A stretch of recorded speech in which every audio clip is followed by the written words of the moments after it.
दोस्तों, रूस और यूक्रेन के बीच युद्ध के 1457 दिन हो गए हैं, जबकि हमास और इसराइल के बीच युद्धबंदी के 132 दिन।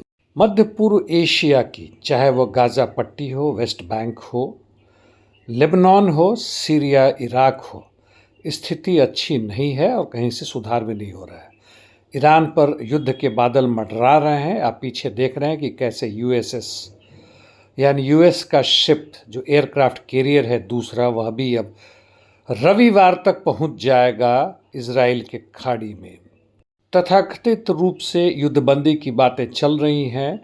गाजा में भी हमास को निरस्त्रीकरण करने और लेबनान में हिजबुल्लाह को निरस्त्रीकरण करने की कोशिश हो रही है। देखने की बात है कि स्थितियां किस करवट बदलती हैं। अब हम आते हैं रूस और यूक्रेन के बीच युद्ध के। पिछले 2 दिनों में यह स्पष्ट है कि यूक्रेन ने जो काउंटर अटैक किया था ज़ापोरिजिया क्षेत्र में, खासकर हुलियाई पोल के उत्तर में और उसके इर्द गिर्द इलाकों में, उसने काफ़ी भारी मात्रा में यानी तकरीबन 90 स्क्वायर किलोमीटर एरिया पर फिर से कब्जा कर लिया है 11 से 15 फरवरी के बीच में। अब हालांकि परिस्थितियां अब रूस के अनुकूल हो रहे हैं, यानी अब यूक्रेन का बढ़ना बंद सा हो गया है, पोजिशनल बैटल का रूप ले रहा है।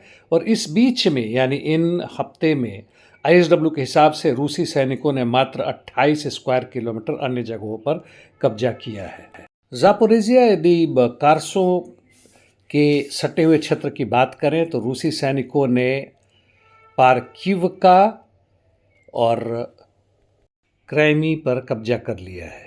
उन लोगों ने दूसरे छोटे गांव वोज्दविजेवका पर भी कब्जा कर लिया है। पूर्वी जापोरिजिया यानी हुलियाई पोल के क्षेत्र में आते हैं।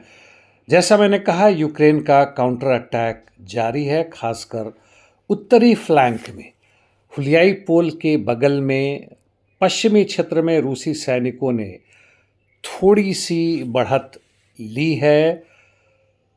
स्वातकोफ स्टारोयुंक्रेंका लाइन में यूक्रेन के कमांडर इन चीफ ने कहा है, यानी अलेक्जेंडर सिर्स्की ने, कि यहाँ का अब ऑपरेशन पूरा हो चुका है, जिसमें तकरीबन 25,000 उनके सैनिक मारे गए हैं और इससे आधे के आसपास रूस के सैनिक मारे गए हैं। यहाँ यह भी बताना सही होगा कि भूतपूर्व commander in chief Ukrainian army के जालूजनी ने ज़ेलेंस्की को आरोप दिया है 2023 में, आज से तकरीबन 2.5 से 3 वर्ष पहले, जब ज़ापोरिजिया पर ज़बरदस्त आक्रमण किया गया था यूक्रेन के द्वारा और काफ़ी आगे भी बढ़े थे, यदि आपको याद हो। और उनका लक्ष्य था एजियोव सी यानी ब्लैक सी के पास पहुंचने का, यानी वह रूस को उस क्षेत्र से बाहर कर देते और ज़ापोरिजिया के लिए एक बहुत महत्वपूर्ण विजय होता।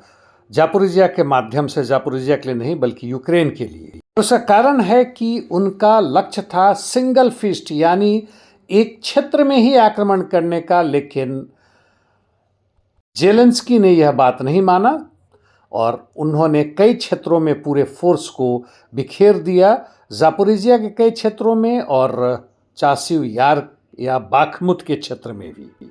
यह ज़ेलेंस्की का अपना निर्णय और आदेश नहीं होगा, बल्कि इसके पीछे यूके, पूरे नेटो और अमेरिकी एक्सपर्ट का भी हाथ होगा। अब पूर्वी यूक्रेन में आते हैं। पोक्रोवस्क क्षेत्र में उत्तर और उत्तर पश्चिम दिशा में रूसी सैनिकों का बढ़त जारी है। नाइकीफोरिवका क्षेत्र में और रोडिंस्की क्षेत्र के भी इर्द गिर्द यानी उससे पश्चिम और पूर्व में लड़ाई जारी है, हालांकि कोई परिवर्तन नहीं है।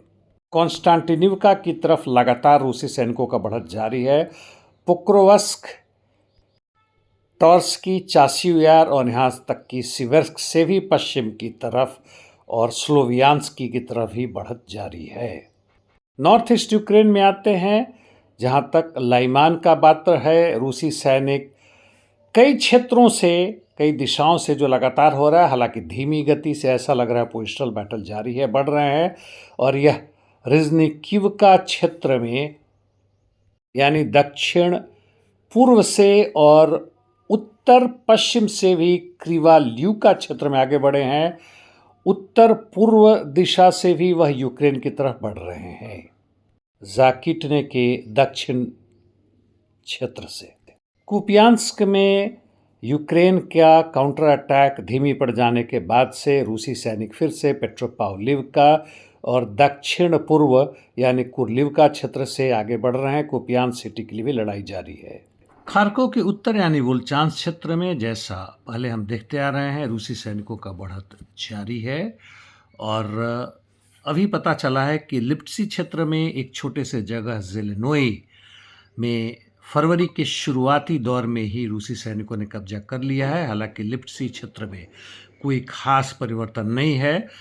जहां तक वोल्चांस्क क्षेत्र की बात है, रूसी सैनिक वोल्चांस्क की, खुटोरी, विल्चे, ग्राफ्स्की और अन्य क्षेत्रों में धीमे परंतु लगातार बढ़ रहे हैं। ये स्थिति सूमी और के तरफ यानी कुर्स से सटे हुए क्षेत्र में रूसी सैनिक शोस्टका डिस्ट्रिक्ट और उसके पहले उन्होंने कुमारिवका और बिला बेर्योजा पर कब्जा कर लिया था, तथा अभी खार्किवका पर कब्जा उन्होंने कर लिया है जो ग्लूखो डिस्ट्रिक्ट में है। इंटरडिक्शन मिशंस बहुत ज़बरदस्त जारी है। रूस के तरफ से यह ड्रोन और मिसाइल के साथ यूक्रेन के कई एनर्जी सेक्टर पर आक्रमण किए हैं और यूक्रेन का कई क्षेत्र अंधकार में है। आज के लिए इतना ही दोस्तों, फिर बाद में मिलते हैं। धन्यवाद।